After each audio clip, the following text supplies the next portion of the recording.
Hi friends, నేను ఈరోజు చపాతీలను బ్రేక్ఫాస్ట్గా అయితే ప్రిపేర్ చేసేసుకున్నానండి. చపాతీ చేసుకోవాలనుకుంటే మనము చిన్న చిన్న టిప్స్ పాటించితే చపాతీలు అనేటివి మెత్తగా ఉంటాయి, పొరలు పొరలుగా వస్తాయండి. మనము చపాతీ పిండి కలిపిన తర్వాత ఒక 15 నిమిషాలు నానబెట్టుకోవాలండి. ఖచ్చితంగా నానబెట్టుకోవడం వల్లనే చపాతీలు అనేటివి మెత్తగా ఉంటాయి. మరీ టైట్గా కాకుండా మరీ లూజ్గా కాకుండా మీడియంలో అయితే కలుపుకోవాలండి.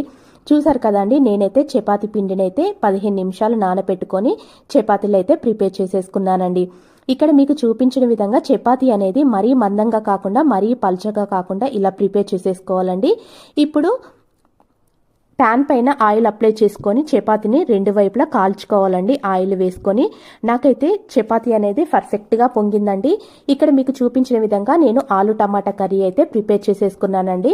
నేను ఆలు టమాటా కర్రీ ఎలా ప్రిపేర్ చేశానో నా ఛానల్లో అయితే ఉంది, చూడండి. చూసారు కదా, చపాతీలు అయితే పొరలు పొరలుగా వచ్చాయి. మీకు నచ్చితే లైక్, షేర్, సబ్స్క్రైబ్.